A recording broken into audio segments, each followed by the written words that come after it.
اعوذ باللہ من الشیطان الرجیم بسم اللہ الرحمن الرحیم رب اشرح لی صدری ویسر لی امری واحلل عقدۃ من لسانی یفقہوا قولی۔ ریاض-الصالحین دوسرا حصہ، احادیث-ے-نبوی صلی اللہ علیہ وسلم۔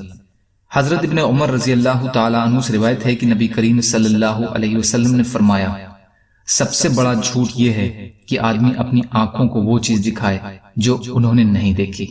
بخاری شریف۔ فائدہ، اس میں بھی جھوٹ کی برائی کا بیان ہے۔ ایسا دعویٰ خواب کے بارے میں ہو یا جاگتے میں، دونوں صورتوں میں بڑا جھوٹ ہے۔ حضرت سمرہ بن جندب رضی اللہ تعالیٰ عنہ سے روایت ہے کہ رسول اللہ صلی اللہ علیہ وسلم پہلے اپنے صحابہ سے معلوم کرتے تھے، کیا تم میں سے کسی نے کوئی خواب دیکھا ہے؟ تو آپ کے سامنے کوئی شخص جو اللہ چاہتا وہ بیان کر دیتا، اور ایک دن صبح کے وقت آپ نے ہمارے سامنے بیان فرمایا کہ رات کو خواب میں میرے پاس دو آنے والے آئے، ان دونوں نے مجھ سے کہا چلیے، میں ان کے ساتھ چل پڑا۔ چلتے چلتے ہمارا گزر ایک ایسے شخص کے پاس سے ہوا جو لیٹا ہوا تھا، اور اس کے ساتھ ہی ایک دوسرا شخص اس کے اوپر پتھر لیے کھڑا ہے۔ وہ پتھر اس کے سر پر مارتا ہے اور اس کے سر کو پاش پاش کر دیتا ہے، تو وہ پتھر وہاں سے لڑک کر دور جا گرتا ہے۔ وہ پتھر کے پیچھے جاتا ہے اور اسے پکڑ لاتا ہے۔ اس کے دوبارہ واپس آنے تک اس کا سر پہلے کی طرح صحیح ہو جاتا ہے۔ وہ پھر اس کی طرف لوٹتا ہے اور وہی کچھ کرتا ہے جو اس نے پہلی بار کیا تھا۔ نبی کریم صلی اللہ علیہ وسلم فرماتے ہیں، میں نے ان دو شخصوں سے پوچھا، سبحان اللہ، یہ کیا حال ہے؟ انہوں نے کہا چلیے، آگے چلیے۔ تو ہم چل پڑے اور ایک ایسے شخص کے پاس آئے جو گدی کے بل چت لیٹا ہوا تھا، اور اس کے پاس ایک دوسرا شخص لوہے کا زنبور لیے اس کے اوپر کھڑا ہے۔ وہ اس کے چہرے کی ایک طرف آتا ہے اور اس کے جبڑے کو اس کے گدی تک چیر دیتا ہے، اس کے نتنے کو اور اس کی آنکھ کو بھی گدی تک چیر دیتا ہے۔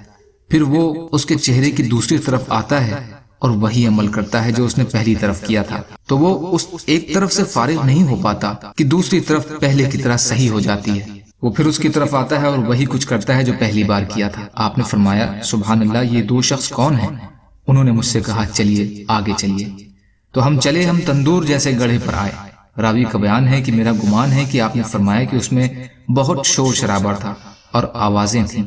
تو ہم نے اس میں جھانکا تو اس میں برہنہ مرد اور عورتیں تھیں۔ ان کے نیچے سے آگ کا شعلہ اٹھتا ہے، اور جب وہ ان کو لگتا ہے تو وہ چیخیں مارتے ہیں۔ میں نے کہا یہ لوگ کون ہیں؟ انہوں نے مجھ سے کہا چلیے، آگے چلیے۔ تو ہم پھر چلے، ایک نہر پر آئے۔ راوی کا بیان ہے، میرا گمان ہے کہ وہ آپ صلی اللہ علیہ وسلم فرماتے تھے، یہ خون کی طرح سرخ تھی۔ اس میں ایک تیراک تیر رہا تھا، اور نہر کے کنارے پر ایک آدمی ہے جس نے اپنے پاس بہت سے پتھر جمع کر رکھے ہیں۔ یہ تیرنے والا جب تک تیرتا ہے، پھر اس شخص کے پاس آتا ہے جس نے اپنے پاس پتھر جمع کیے ہوئے ہیں۔ وہ اس کے سامنے آ کر اپنا منہ کھولتا ہے اور وہ اس کے منہ میں پتھر کا لقمہ ڈال دیتا ہے۔ وہ پھر جا کر تیرنے لگتا ہے اور پھر اس کی طرف لوٹ آتا ہے۔ جب بھی اس کی طرف لوٹ کر آتا ہے، اس کے سامنے اپنا منہ کھولتا ہے اور وہ پتھر کا لقمہ اس کے منہ میں ڈال دیتا ہے۔ میں نے ان سے کہا یہ دو شخص کون ہیں؟ انہوں نے مجھ سے کہا چلیے، آگے چلیے۔ پھر ہم چلے تو ہم ایک بہت ہی برے آدمی کے پاس آئے۔ یا فرمایا، سب سے زیادہ بدصورت آدمی کی طرف جو تم نے دیکھا ہو اس کے پاس آئے۔ اس کے پاس آگ ہے جسے وہ دہکاتا ہے اور اس کے گرد دوڑتا ہے۔ میں نے دونوں ساتھیوں سے پوچھا یہ کیا حال ہے؟ انہوں نے مجھے کہا چلیے چلیے، آگے چلیے۔ تو ہم چلے، ایک ایسے باغ میں آئے جس میں کثرت سے پیڑ لگے ہوئے تھے، اور اس میں بہار کے موسم کی طرح ہر طرح کے پھول تھے، اور اس باغ کے بیچ میں ایک لمبا تگڑا آدمی تھا۔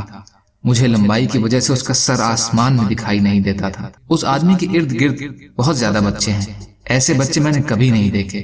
میں نے پوچھا یہ کیا ہیں اور یہ بچے کون ہیں؟ انہوں نے کہا چلیے، آگے چلیے۔ حدیث کا باقی حصہ انشاءاللہ کل کی ریکارڈنگ میں۔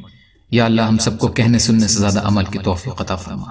یا اللہ مظلوموں کی مدد فرما، ہم سب کو اپنی استطاعت کے بقدر اپنا حق ادا کرنے والا بنا۔ یا اللہ تمام ظاہری باطنی فتنوں سے ہماری حفاظت فرما۔ یا اللہ آپ قادر مطلق ہیں، ہر شے پر قادر ہیں۔ یا اللہ آپ کے لیے ہر چیز آسان ہے، ہمارے لیے بھی آسانیاں پیدا فرما دیجئے۔ یا اللہ جو بیمار ہیں انہیں شفائے کلی عطا فرما دیجئے، جو پریشان حال ہیں ان کی پریشانیوں کو دور کر دیجئے۔ یا اللہ جو قرض میں ہیں ان کے قرضوں کو ادا کروا دیجئے۔ یا اللہ آپ جیسے بہتر سمجھے ہماری حفاظت فرمائیے۔ اللہم انا نجعلک فی نحورہم ونعوذ بک من شرورہم، اللہم اکفیناہم بما شئت برحمتک یا ارحم الراحمین۔ لا الہ الا اللہ محمد رسول اللہ، والسلام علیکم۔